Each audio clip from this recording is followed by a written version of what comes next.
Hi hello ಎಲ್ರಿಗೂ ನಮಸ್ಕಾರ. Welcome to my writing channel. ಇದು ನನ್ನ ಬರವಣಿಗೆ. ಸೊ ಇವತ್ತು ನಾನೊಂದು ಬ್ಲಾಗ್ ಮಾಡ್ತಿದ್ದೀನಿ. ಬೆಂಗಳೂರಿಂದ ಸಂಕ್ರಾಂತಿ ಹಬ್ಬಕ್ಕೋಸ್ಕರ ನಮ್ಮೂರಿಗೆ ಬಂದೆ. ಸೊ ನಮ್ಮೂರಿಗೆ ಬಂದು ಅಮ್ಮ, ಅಪ್ಪ, ಅಮ್ಮನ ಮಾತಾಡಿಸ್ಕೊಂಡು ಸೊ ಒಂದು ರೌಂಡ್ ಹಾಗೆ ಹೊಲ ನೋಡ್ಕೊಂಬರೋಣ ಅಂತ ಹೊಲದ ಕಡೆ ಬಂದೆ. ಹಾಗೆ ಹೋಗ್ತಿರ್ಬೇಕಾದ್ರೆ ನಮ್ಮಮ್ಮ ಒಂದು ಮಂಕ್ರಿ ಕಸ ಇದೆ ಎತ್ಕೊಂಡೋಗಿ ಹಾಕ್ಬಿಡು ಅಂದರು. ಸರಿ ಆಯಿತು ಅಂದ್ಬಿಟ್ಟು ಒಂದು ಮಂಕ್ರಿ ಹೊತ್ಕೊಂಡು ಹಾಗೆ ನೋಡಿಕೊಂಡು ನಮ್ಮ ಹೊಲದ ಹತ್ರ ಬರ್ತಾ ಇದ್ದೆ. ಸೊ ಸ್ವಲ್ಪ ದೂರ ನಮ್ಮ ಹೊಲ ಬಂತು. ಅಂತೂ ಇಂತೂ ನಾನಂತೂ ನಮ್ಮ ಹೊಲ ಫೈನಲಿ ರೀಚ್ ಆದೆ. ಸೊ ರೀಚ್ ಆಗ್ತಿದ್ದ ತಕ್ಷಣ ನಮ್ಮಪ್ಪನ ಶ್ರಮದ ಪ್ರತಿಫಲ ನನ್ನ ಕಣ್ಣೆದುರು ಕಾಣಿಸ್ತಾ ಇತ್ತು.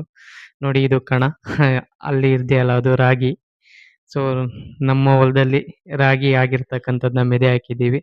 ಸೊ ಆಲ್ರೆಡಿ ಇದನ್ನ ಮನೆಗೆ ತರಬೇಕಿತ್ತು ಇಷ್ಟರಲ್ಲಿ. ಮಳೆ ಬಂದಿದ್ರಿಂದ ಇನ್ನೊಂದು 2 ಡೇಸಲ್ಲಿ ಬಿಸಿಲು ನೋಡ್ಕೊಂಡು ಹಾಕ್ಬಿಟ್ಟು ರಾಗಿನ ಮನೆಗೆ ತರ್ತೀನಿ ಅಂತ ಹೇಳಿದ್ರು. ಅಲ್ಲಿಂದ ಮನೆಗೆ ಬಂದೆ. ಹಂಗೆ ಬಂದಾದ್ಮೇಲೆ ನನ್ನ ತಮ್ಮ ಹಂಗೆ ಒಂದು ರೌಂಡ್ ದೇವಸ್ಥಾನಕ್ಕೆ ಹೋಗ್ಬಿಟ್ಟು ಬರೋಣ ಅಂದ್ಬಿಟ್ಟು ಕರ್ಕೊಂಬಂದ. ಸೊ ಈ ದೇವಸ್ಥಾನ ನೋಡಿರ್ತೀರಾ ಖಂಡಿತ. ಯಾರೆಲ್ಲ ಈ ದೇವಸ್ಥಾನ ನೋಡಿದ್ದೀರಾ ಅವ್ರು ಕಮೆಂಟ್ ಮಾಡಿ ಯಾವ ದೇವಸ್ಥಾನ ಅಂತ. ಸೊ ಫೈನಲಿ ದೇವಸ್ಥಾನ ರೀಚ್ ಆದೋ. ದೇವಸ್ಥಾನ ರೀಚ್ ಆಗಿ ಒಳಗಡೆ ನಮ್ಮ ಬಾಸು ಫುಲ್ಲು ಜಾಮಾಗಿ ರೆಡಿ ಆಗಿ ಅಲಂಕಾರ ಆಗಿತ್ತು. ಸೊ ಬಾಸ್‌ನ ದರ್ಶನ ಮಾಡ್ಕೊಂಡು ಅಲ್ಲಿಂದ ಮತ್ತೆ ವಾಪಸ್ ಊರಿಗೆ ಹೋಗೋಣ ಅಂದ್ಬಿಟ್ಟು ಸ್ವಲ್ಪ ಹೊತ್ತು ಕೂತ್ಕೊಂಡು ಅಲ್ಲಿಂದ ವಾಪಸ್ ಊರಿಗೆ ಬಂದು. ಸೊ ಊರಿಗೆ ಬಂದಾದ್ಮೇಲೆ ಮತ್ತೆ ಮನೇಲಿ ಕೂತ್ಕೊಂಡು ಖಾಲಿ ನೊಣ ಹೊಡೆಯೋ ಬದಲು ಸಂಕ್ರಾಂತಿ ಕಟ್ಟೆ ಹತ್ರ ಹೋಗೋಣ ಅಂದ್ಬಿಟ್ಟು ನಾನು ನನ್ನ ತಮ್ಮ ಸಂಕ್ರಾಂತಿ ಕಟ್ಟೆ ಹತ್ರ ಹೋದೋ. ಸೊ ಅಲ್ಲಿ ನೋಡಿದಾಗ ಸಂಕ್ರಾಂತಿ ಕಟ್ಟೆ ಫುಲ್ ಬಣ್ಣ ಹೊಡೆದು ರೆಡಿ ಮಾಡಿದ್ರು. ಮೂರ್ತಿ ಸ್ವಾಮಿಗಳು ಪೊಂಗಲ್‌ನ ರೆಡಿ ಮಾಡ್ತಾ ಇದ್ರು. ಸೊ ಅಲ್ಲಿಂದ ಮತ್ತೆ ನಾನು ವಾಪಸ್ ನಮ್ಮನೆಗೆ ಬಂದಾಗ ನಮ್ಮಮ್ಮ ಆಲ್ರೆಡಿ ನಮ್ಮನೆ ಮಹಾರಾಣಿಗಳನ್ನ ರೆಡಿ ಮಾಡ್ತಾ ಇದ್ರು. ಸೊ ಓಕೆ ಬೇಗ ರೆಡಿ ಮಾಡ್ತಿದಾರಲ್ಲ ಅಂತ ಅಂದ್ರೆ ನೋಡಿದ್ರೆ ಕಾರಣ ಬಂದು ಹಾಲು ಕರಿಬೇಕಿತ್ತು. ಹಾಲೆಲ್ಲ ಕರೆದು ಪೂಜೆ ಎಲ್ಲ ಮುಗಿಸ್ಕೊಂಡು ಒಳಗಡೆನೇ ಇದ್ದೆ. ನಾನು ಆಚೆ ಬಂದು ನೋಡ್ತೀನಿ. ಸೊ ಆಲ್ರೆಡಿ ಟೈಮ್ 6 ಗಂಟೆ ಆಗೋಗಿದೆ. ಕ್ಲೈಮೇಟ್ ಒಳ್ಳೆ ವ್ಯೂಸ್ ಸಖತ್ತಾಗಿರ್ತಿತ್ತು.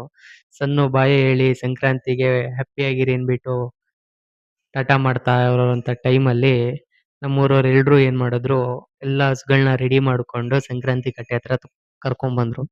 ಸೊ ಫಸ್ಟು ನಾನ್ ನೋಡ್ದೆ 1, 2 ಹಸುಗಳು ಬಂದು. ಆಮೇಲೆ ನೋಡಿದ್ರೆ ಕಂಪ್ಲೀಟ್ ಆಗಿ ಸೀಮೆ ಹಸುಗಳೇ ಜಾಸ್ತಿ ಇತ್ತು. ಸೊ ಏನು ಮಾಡಕ್ಕಾಗಲ್ಲ. ಇವಾಗಿನ ಕಮರ್ಷಿಯಲ್ ಹಸುಗಳಾಗ್ಬಿಟ್ಟಿದೆ ಸೀಮೆ ಹಸು. ಸೊ ಫೈನಲಿ ಅಗ್ನಿಸ್ಪರ್ಶ ಆಯ್ತು. ಅಗ್ನಿಸ್ಪರ್ಶ ಆದ್ಮೇಲೆ ಯಾವ ಹಸು ಮುಂದೆ ಹೊಡಿಬೇಕಂದ್ರೆ ಆಕ್ಚುಲಿ ಅದು ತುಂಬಾ ಕಷ್ಟ. ತುಂಬಾ ಬೆಂಕಿ ಇರುತ್ತೆ.